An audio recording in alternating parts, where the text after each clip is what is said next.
Assalamualaikum warahmatullahi wabarakatuh. Saya Nur Basuki. Kita berjumpa lagi dalam video pembelajaran tentang konsepsi aksi perubahan. Pada kesempatan kali ini saya akan menyampaikan sistematika penyusunan konsep analisis permasalahan pelayanan publik dan terobosan inovasi sebagai solusi.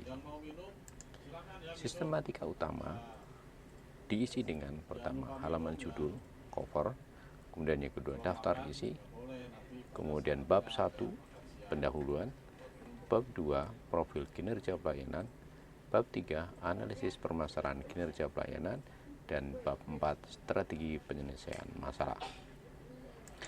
Kita akan melihat bab yang pertama. Bab yang pertama terdiri dari 4 subbab.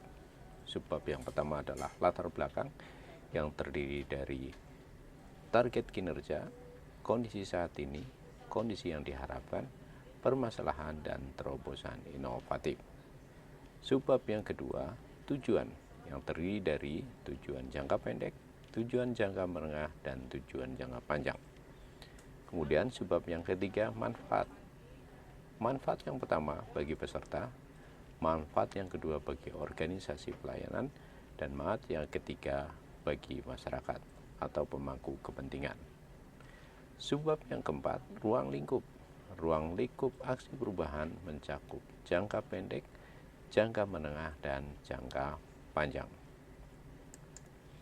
Sekarang yang kedua, bab yang kedua terdiri dari 3 subbab. Yang pertama adalah subbab tujuan dan sasaran rencana pembangunan daerah 2022 sampai dengan 2024. Kemudian subbab yang kedua adalah struktur organisasi di mana para peserta sekarang bertugas. Kemudian yang subbab yang ketiga adalah tugas dan fungsi yang diturunkan dari tugas dan fungsi pejabat administrator yang menjadi atasan para peserta. Kita beralih ke bab yang ketiga.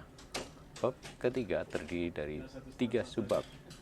Subbab yang pertama adalah identifikasi dan analisis masalah yang terdiri dari 2 isi substansi yang utama, yaitu faktor-faktor penyebab masalah dan analisis atas akar penyebab masalah.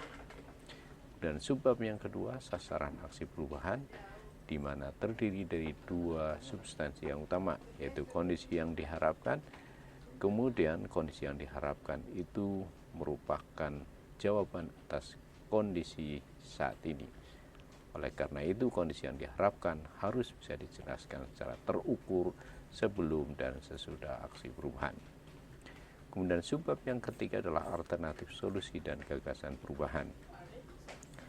Terdiri dari alternatif solusi yang ditawarkan oleh peserta, kemudian 1 solusi prioritas yang ditetapkan untuk diutamakan, dan yang ketiga adalah kemungkinan adaptasi atau adopsi hasil studi lapangan yang dilakukan oleh peserta. Bab yang terakhir, bab yang keempat, terdiri dari 3 subbab juga. Subbab yang pertama adalah terobosan inovasi sebagai solusi, di mana di dalamnya mencakup 5 hal. Yang pertama adalah jenis inovasinya, kemudian yang kedua kriteria inovasi, kemudian yang ketiga adopsi dan adaptasi hasil studi lapangan, yang keempat bisnis proses sebelum dan sesudah aksi perubahan, dan yang kelima indikator capaian aksi perubahan. Subbab yang kedua adalah tahapan kegiatan aksi perubahan, di mana tahapan kegiatan bisa mencakup kegiatan jangka pendek, jangka menengah, dan jangka panjang. Dan subbab yang terakhir, yang ketiga, sumber daya, di mana terdiri dari 4 hal. Yang pertama adalah tim efektif dan struktur organisasi perubahan. Kemudian yang kedua, identifikasi dan pemetaan sumber daya manusia tim efektif dan strategi pengembangannya. Kemudian yang ketiga, identifikasi dan pemetaan stakeholder. Dan yang terakhir adalah strategi mempengaruhi stakeholder. Demikian penjelasan sekilas atas sistematika penulisan tugas pada kegiatan kali ini. Deskripsi lebih lengkap akan dicantumkan dalam lembar tugas.